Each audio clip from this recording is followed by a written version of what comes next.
আসসালামু আলাইকুম। কেমন আছো তোমরা সবাই? আশা করছি তোমরা সবাই খুব ভালো আছো, সুস্থ আছো। আলহামদুলিল্লাহ, আমরাও বেশ ভালো আছি।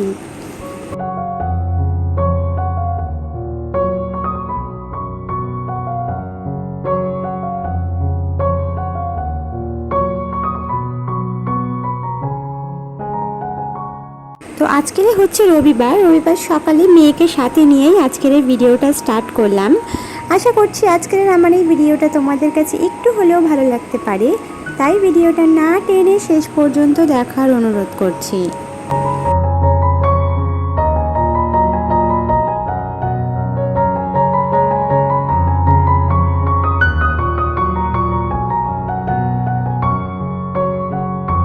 তো আজকের মেয়ে একেবারে আমার সঙ্গেই উঠে পড়েছি আর হাজব্যান্ডও উঠে পড়েছি, তাই খুব তাড়াহুড়ো করে ব্রেকফাস্টটা রেডি করতে হবে।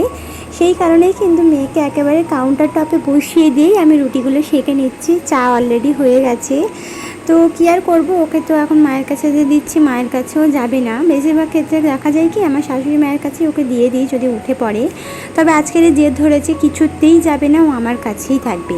তো সেই কারণে কাউন্টার টপে বসিয়ে একটা বিস্কিট হাতে ধরিয়ে দিলাম, ফ্রেশ করিয়ে দিয়ে ও বসে বসে বিস্কিটটা খেতে থাকলো আর আমি কিন্তু আমার কাজগুলো সেরে নিতে থাকলাম।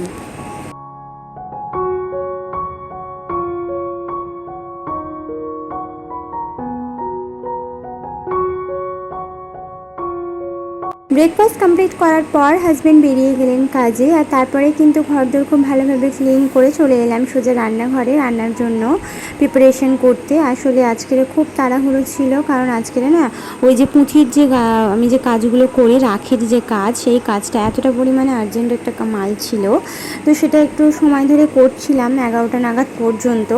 মানে তাড়াতাড়ি করে ঘরের কাজগুলো কমপ্লিট করে নিয়ে তারপর ওই কাজটা করতে বসে পড়েছিলাম। 11টা নাগাদ ওই কাজটা কমপ্লিট করে তারপরে এই যে রান্নার দিকে চলে এসেছি।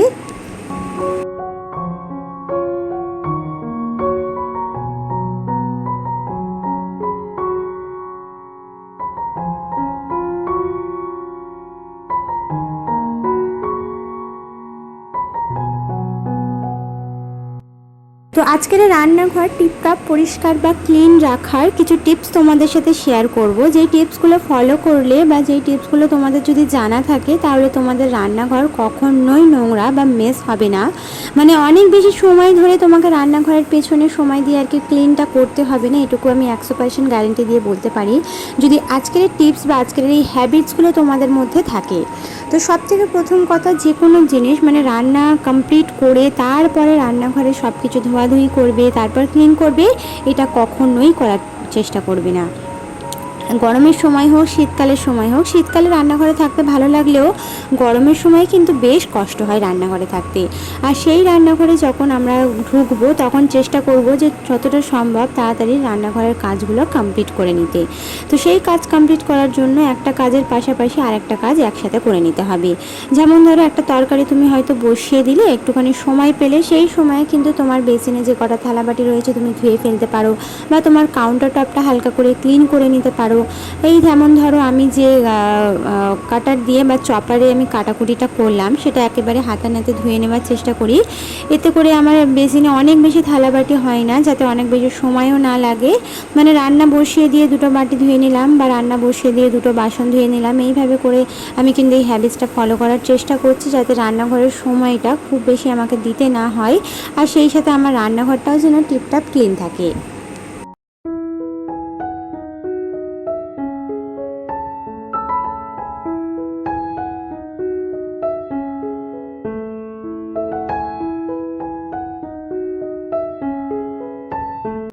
আর সেই সাথে আরেকটা কথা, আজকে নতুন আমার যে সসপ্যানটা বার করেছি ওটাতেই আজকে ডাল রান্না করলাম। অনেকেই হয়তো ভাবতে পারো চায়ের সসপ্যানের মধ্যে ডাল, এটা দেখো এটা হচ্ছে ননস্টিকের কড়াই। প্রথমত এর মধ্যে লেগে যাবে না, আর দ্বিতীয়ত কথা এর মধ্যে কোনো স্মেলও থাকবে না। অর্থাৎ আমি যদি ডাল বা এর মধ্যে দুধ ফুটিয়ে থাকি বা যে কোনো রকমের কিছু যদি রান্না বা তরকারি রান্না করে থাকি, সেক্ষেত্রে কিন্তু এর মধ্যে কখনোই কোনো রকমের কোনো স্মেল পাওয়া যাবে না, যেহেতু এটা ননস্টিক। তো বেশিরভাগ ক্ষেত্রে দেখা যায় কি, যখন আমরা সিলভার সিলভারের হাঁড়িতে বা সিলভারের কড়াইয়ে কোনো কিছু রান্না করে থাকি, তারপর যখন ওর মধ্যে পানি ফুটিয়ে থাকি বা দুধ ফুটিয়ে থাকি, তাহলে সেই তরি তরকারির একটা স্মেল চলে আসে বা কালার চলে আসে। কিন্তু এই ননস্টিকের সেটের কিন্তু এইটাই সুবিধা, কোনো রকমের কোনো স্মেল তুমি পাবে না। তো সেই কারণে, আর আমাদের তো অল্প অল্প রান্না, তো মুসুরির ডালটা কিন্তু খুব তাড়াতাড়ি হয়ে গেছিলো। আমি এটা ফলো করে দেখলাম, মানে ননস্টিকের কড়াই দেওয়ার 5 মিনিটও লাগেনি, ডাল সিদ্ধ হয়ে রান্না হয়ে গেছিলো। মানে কি বলবো, আমি সত্যি বুঝতেও পারছিলাম না যে এত তাড়াতাড়ি হয়ে যায়। তো যাই হোক, ওখানে মুসুরির ডালটা বসিয়ে দিলাম, একটু পাতলা করে রান্না করব, যেহেতু হাজব্যান্ড আমার দুপুরে খায় না, আমরা 2 শাশুড়ি বৌমা খাবো, আর রাত্রেবেলা 3 জনে খাবো। তো অল্প স্বল্প রান্না করার জন্য এগুলো ছোট ছোট জিনিস আমার বেশ ইউজ করতে ভালো লাগে। এমনিতেই খুব বড় বড় জিনিসপত্র হাঁড়ি পাতিল আমার একদমই ইউজ করতে ভালো লাগে না, সেগুলো ধুতে গেলেই তো বিরক্ত। তো সেই কারণে চেষ্টা করি ছোট ছোট জিনিসপত্র, আমাদের সবথেকে বড় কথা অল্প রান্নাবান্না, তো ছোট ছোট জিনিসেই রান্নাবান্নাটা হয়ে যায়। তো যাই হোক, ওখানে ডাল বসিয়ে দিয়ে একটুখানি ঢ্যাঁড়স আগের দিনকে রেখে দিয়েছিলাম, সেটাই একটু ভাজা করে নিচ্ছি। তো এখানে কিন্তু পেঁয়াজটা দিয়ে দিলাম, দিয়ে খুব ভালোভাবে ঢাকা দিয়ে দিয়ে রান্নাটা করছি। তো এখানে কিন্তু আমি এইভাবেই ফলো করার চেষ্টা করছি, মানে একটা রান্না বসিয়ে দিয়ে আরেকটা কাজ করে নিতে, বা কোনো কিছু আর কি তরকারি বসিয়ে দিয়ে ক্লিনিং করে নিতে, এতে খুব ছট করে হয়ে যাবে রান্নাবান্না।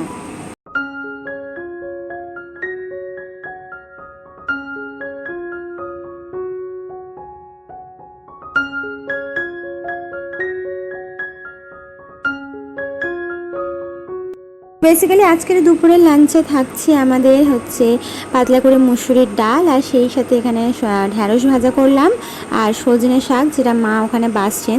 সজনে শাকটা মা এই যে বেঁচে কুটে দিলেন, আমি এখন ভিজিয়ে রাখবো 5 থেকে 10 মিনিট, তারপর খুব ভালোভাবে ধুয়ে এটাকে কিন্তু ভাজা করব। তো সজনে শাক ভাজা খেতে কার কার ভালো লাগে আমাকে কমেন্ট করে জানিও। আমার কিন্তু ভীষণ ভালো লাগে, আমি কিন্তু বিয়ের আগে কখনোই খাইনি, বিয়ের পরেই খেয়েছি, তবে ভীষণই টেস্টি লেগেছে খেতে।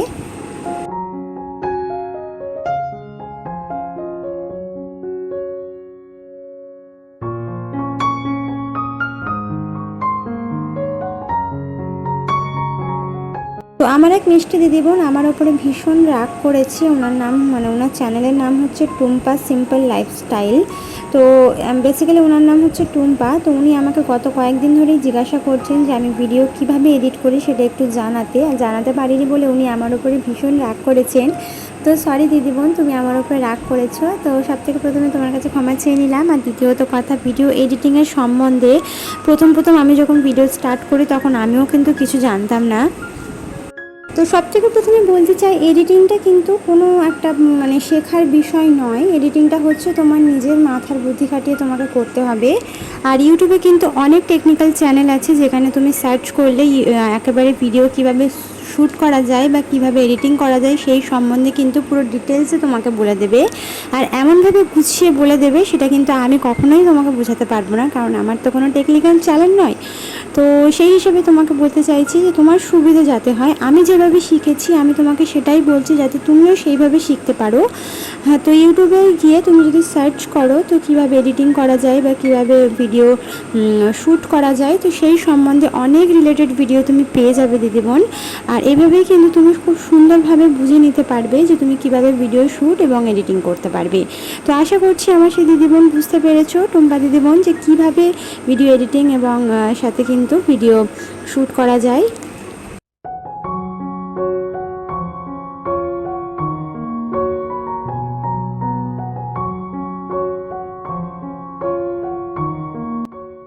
তো হোসনিয়ারা খাতুন দিদিভাই এবং লামিয়া খাতুন দিদিভাই, মানে ওনার মেয়ের নাম, তোমাদের জন্য অনেক দোয়া আর অনেক ভালোবাসা রইল।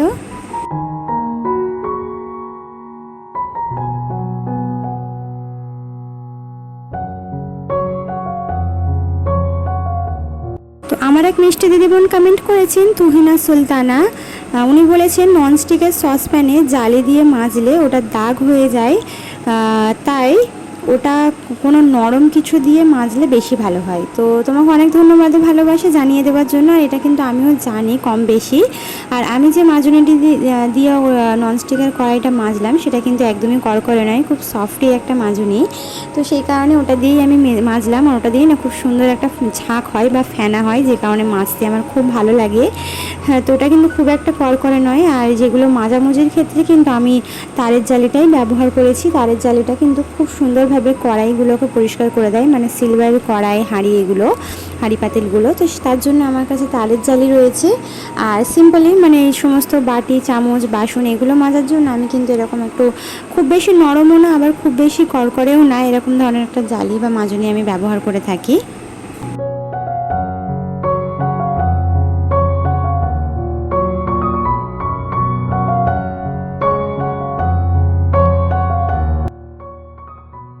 তো আমার এক মিষ্টি দিদি বোন আনিশা খাতুন, উনি বলেছেন দিদি ফার্স্ট কমেন্ট প্লিজ রিপ্লাই দিও, আমার নাম আনিশা, আমি ব্যারাকপুর থেকে বলছি। হ্যাঁ, তো ওনাকে অনেক ধন্যবাদ, আর তোমার জন্য অনেক দোয়া ভালোবাসা রইল যে তুমি এত দূর থেকে এত সুন্দর একটা কমেন্ট করেছো, তার জন্য।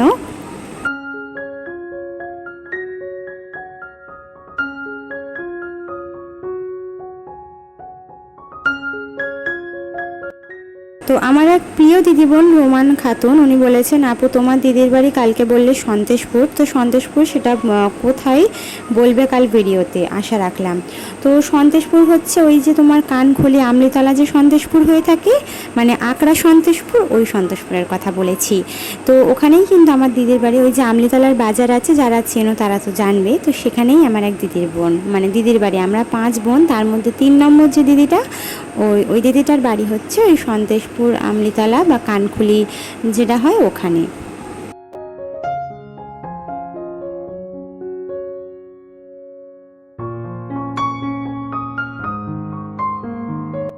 দিদি আমার নামটা নিও, আমার নাম সাহিনা, আমি তোমার খুব বড় ফ্রেন্ড। হ্যাঁ, তো এই যে তোমার নামটা নিয়ে নিলাম সাহিনা দিদি বোন, তোমার জন্য রইল অনেক দোয়া আর অনেক ভালোবাসা।